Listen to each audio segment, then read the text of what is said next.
I do a lot of training for many corporations, and I conduct sales seminars, and I've heard all kind of guys doing techniques and training people techniques of how to close sales and how to work with and begin to control the sale and how to ask for the close. Let me share something with you. You can learn all the techniques in the world. If you don't believe in yourself, it won't happen for you. I learned all of it. So that's why I do a training called Focus on the Seller. You've got to focus on you. And as you convince you, as you sell yourself every day, you will begin to see a difference in the things that you're doing. Selling yourself on your ability to perform a job, to achieve a certain objective. Telling yourself every day, here I go again. And I got what it takes. This is my day, and nothing out here is going to stop me. It's necessary that you be flexible, that you are always thinking of how can I improve this better. This is a customer-driven economy. It's necessary for you to always explore various ways in which you can improve the quality of service that you're providing for the people in your organization. I remember something a major company had talked about, the extra value service they were providing for their customers. And the lady who had the news conference summarized it this way. She said, "It's not our intention to satisfy our customers or to please our customers. Our intention is to amaze them."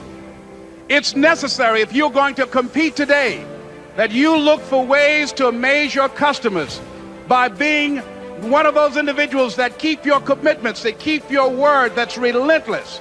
It's necessary as you work with the people that you bring into your organization, that they see that you are a good example of a person to work with, because you model integrity and determination and ambition and truth and honesty and the way in which you conduct business. The other thing is, take full responsibility for your life. Accept where you are and the responsibility that you're going to take yourself where you want to go. Someone said we have two primary choices in life. We can either accept conditions as they exist, or we can take the responsibility to change them.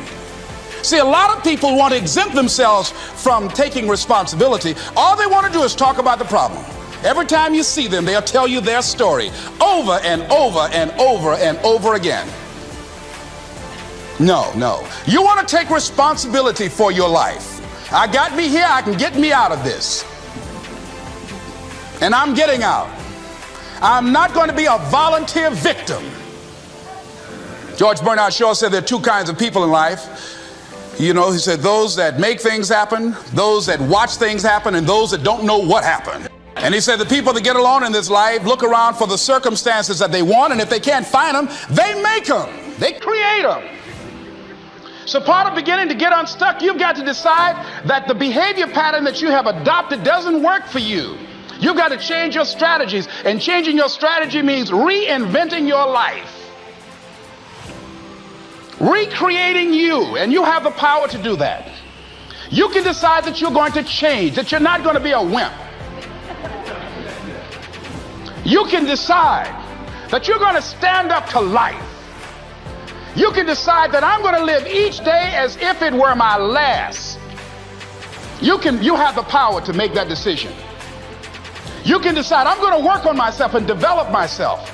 I'm going to empower me.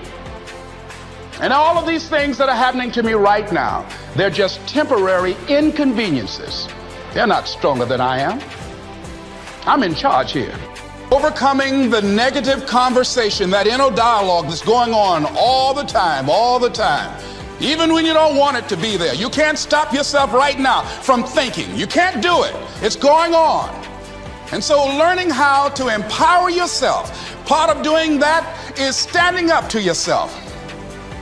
You've got to stand up inside yourself sometimes and say, shut up. You've got to do this. I was going to give a presentation, and this voice inside of me saying, you can't do this. You don't have everything it takes. I shut up. I'm behind on my bills, and you're telling me what I can't do. I have got to do it.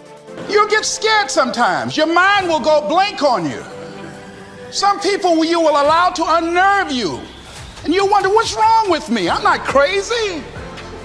That's why you've got to learn to make a conscious, deliberate, determined effort to stand up inside yourself. Working on yourself, watching that inner dialogue, it will determine the quality of your life. Next thing is that you've got to activate the thinker in you. Don't allow your emotions to control you. We are emotional, but you want to begin to discipline your emotion. If you don't discipline and contain your emotions, they will use you. Your mind goes on automatic, just like a guard. You know, I loved reading the book called As a Man Thinketh by James Allen. He uses the analogy of the mind being like a garden. You know, weeds don't have to have any encouragement to grow. You don't have to water them. They don't have to get sunshine. They don't have to have fertile ground. They will grow through the cracks of a sidewalk. Am I right?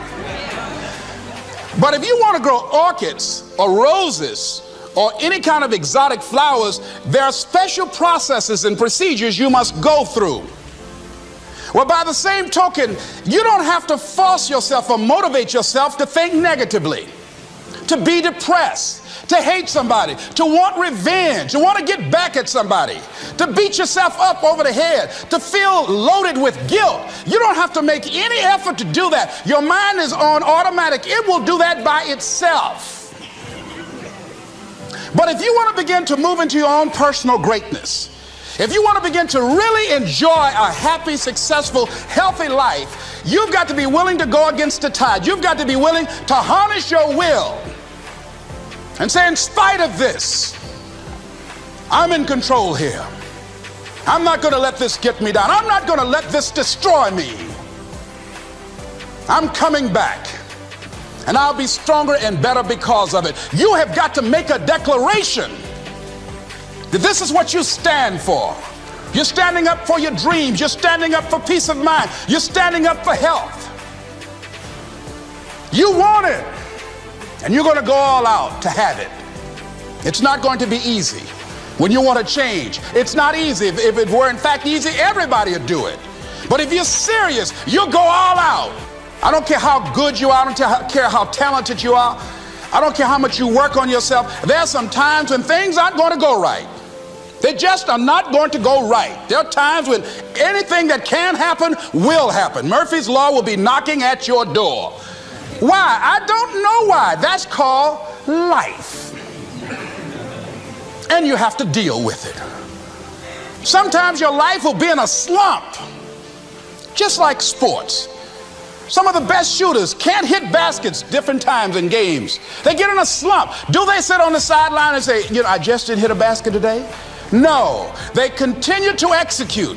I suggest to you that if you are facing a challenge, don't stop.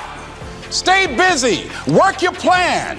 Continue to do those things that you know that work for you after you have evaluated yourself in the situation.